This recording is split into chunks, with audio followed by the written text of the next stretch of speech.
Alô, amigos e amigas, esse é o programa Agenda Econômica que hoje vai debater aqui a questão do papel dos BRICS, o bloco de países formados por Brasil, Rússia, Índia, China e África do Sul. Nosso convidado é o economista e coordenador de estudos de relações internacionais do IPEA, Ivan Thiago Machado Oliveira.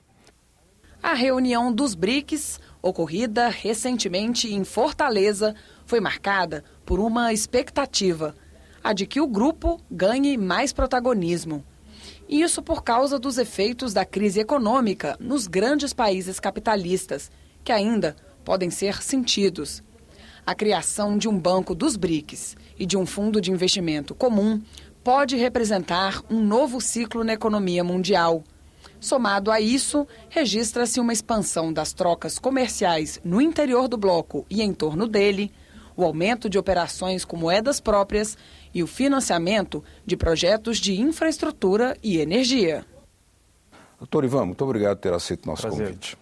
Bom, essa reunião de Fortaleza, assim como todas as outras reuniões de cúpulas dos BRICS, ela, nos últimos anos, vem sendo sempre cercada de uma expectativa desse protagonismo, né? Que tem sido realmente cada vez maior o papel dos BRICS.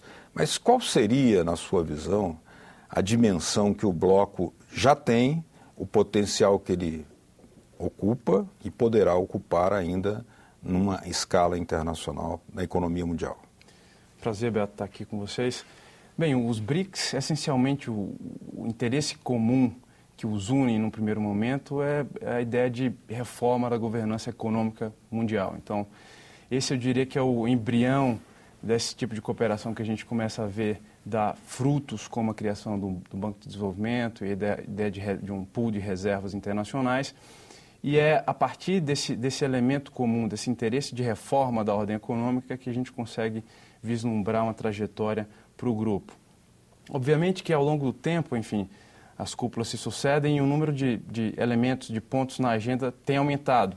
Ou seja, o que a gente tem observado ao longo dos últimos anos é um crescente aumento, é um aumento substantivo na cooperação entre cada um dos BRICS, em temas de política pública em geral, eu diria saúde, tecnologia, enfim.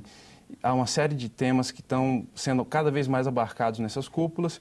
Eu diria que são, digamos, uma estratégia em dois níveis, uma estratégia, digamos, mais global e de governança, que aí eu colocaria, e mais estrutural, eu colocaria o banco nesse primeiro nível, e talvez um nível de cooperação mais horizontal, entre ministério, setorial, que permite o conhecimento desses países, que é algo muito importante. Quer dizer, são 5 países que, embora sejam relevantes na economia mundial e na política internacional, conheciam até muito pouco tempo, muito pouco um do outro. Então, a distância que separa o Brasil da Rússia, para além da língua e da cultura, fazia com que, muitas vezes, o tomador de política no Brasil, seja ele na área de educação ou na área tecnológica, desconhecesse muitas vezes o que acontece, ou práticas que podem eventualmente ser replicadas, que são feitas na Rússia ou na China ou na Índia, que podem servir para o Brasil. Então, esse nível de cooperação mais horizontal e setorial também é um elemento muito importante para o grupo.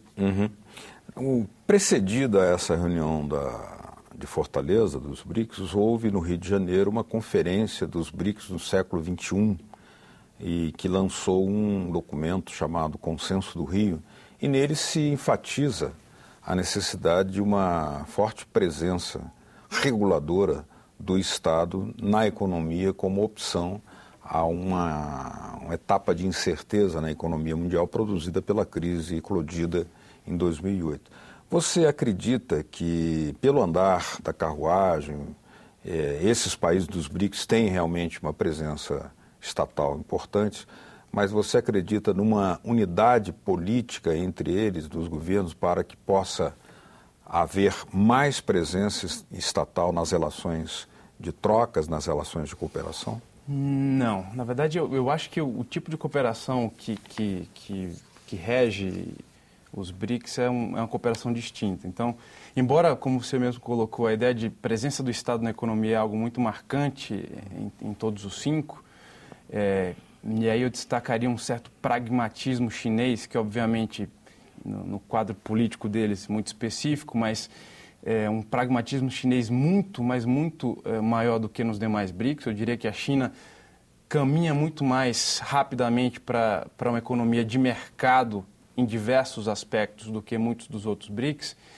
E eu acho que esse tipo de organização que levasse em conta os 5 para uma exploração dessa ideia de maior intervenção do Estado na economia em geral, não acho que a cooperação seguirá por aí. Uhum. Mas eu acho que, obviamente, em sendo 5 importantes países que se reúnem, que têm uma agenda comum e que têm o Estado como elemento importante da sua economia, marca, de alguma forma, um contraponto a uma determinada visão predominante no mundo de que a economia deve ser regida por determinadas regras e digamos, de uma visão um pouco mais liberal. Embora essa dicotomia, de novo, para os chineses, eu acho que eles trabalham muito pragmaticamente, tanto de um lado quanto do outro. Então, aliás, há quem veja nas práticas chinesas hoje a configuração de uma espécie de prática norte-sul dentro dos próprios BRICS, apesar de que muitas das iniciativas de mercado dos BRICS também, pelos chineses, são adotadas ou são apoiadas também com muito apoio do Estado chinês.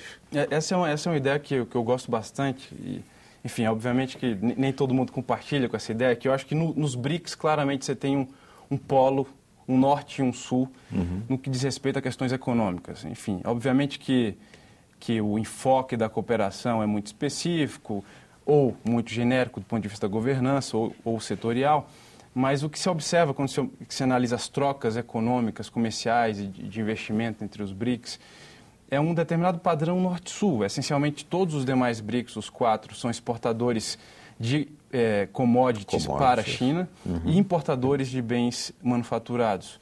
Então, há um padrão norte-sul de comércio dentro dos BRICS que reflete uma assimetria substantiva, eu diria, que é esse descolamento claro entre China e os demais no que diz respeito a questões econômicas.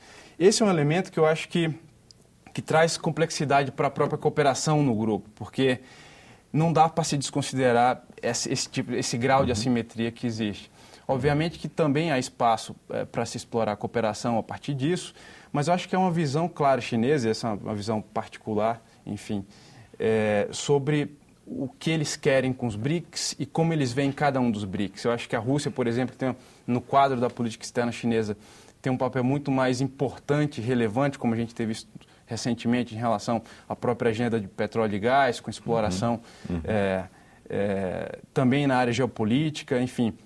Eu acho que o Brasil e a África do Sul, e eu diria em geral América Latina e África, por exemplo, tendem a ser vistas muito mais pelos chineses como locais, polos onde se consegue energia e commodities.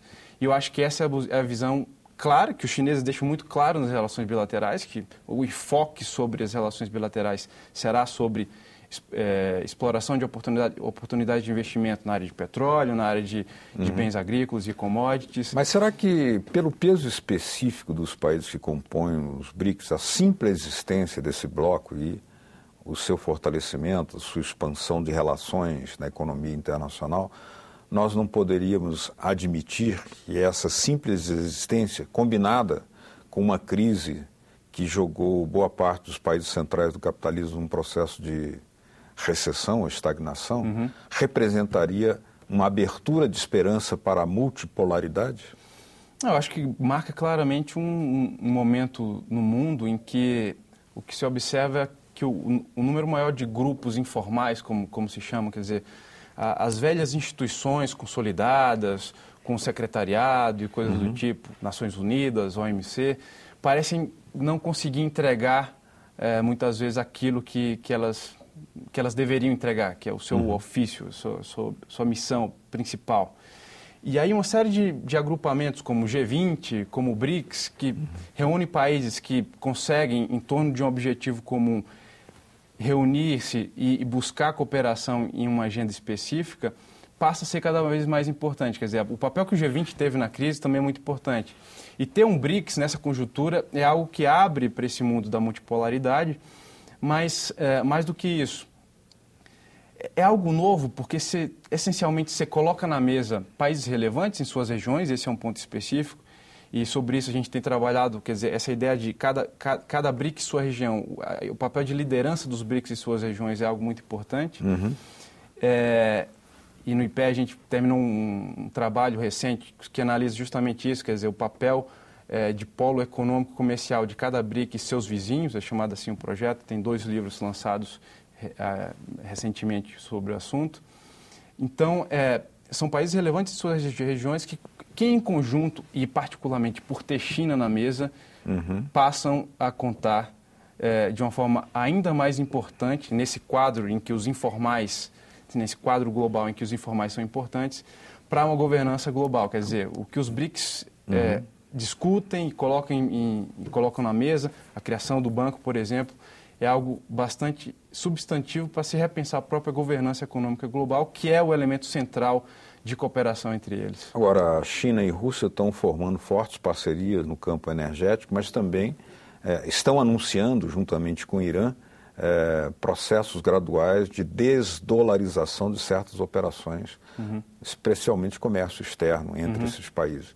Que impacto isso pode ter para a economia mundial e, em particular, para o Brasil, que também tem alguns mecanismos de comércio em moeda local? Isso, acho que há um interesse dos países dos BRICS em fazer acordos bilaterais com o Brasil no campo de criação de sistemas de pagamento em moeda local, ou seja, não se utilizar dólar para o pagamento de trocas comerciais entre os países. O Brasil faz uso disso há algum tempo, desde a década de 80 a gente tem mecanismos semelhantes com os países da América Latina.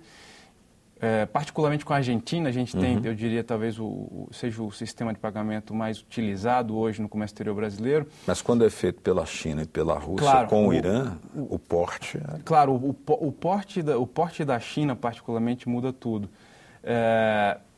O impacto disso sobre o uso do dólar internacionalmente, eu acho que é relativamente marginal ainda. Eu acho que o papel do dólar no mundo tende a seguir durante ainda muito tempo como moeda internacional e como o papel de poder central ainda dos Estados Unidos nesse campo.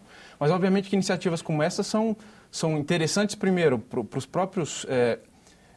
as próprias empresas que estão envolvidas no comércio bilateral, porque acaba que é uma facilitação, eu diria, particularmente para pequenas e médias empresas que fazem comércio exterior. Baixando o custo operacional. E baixo custo de transação, então, ou seja, para empresas que não têm, muitas vezes, um setor inteiro para dedicar às questões de comércio exterior, isso significa uma facilitação dessas trocas e uma redução de custos, portanto, ampliação dos negócios entre esses países. Nós vamos voltar a esse tema, mas preciso fazer aqui uma pausa na Agenda Econômica, que hoje está examinando o papel dos BRICS. A gente volta já já.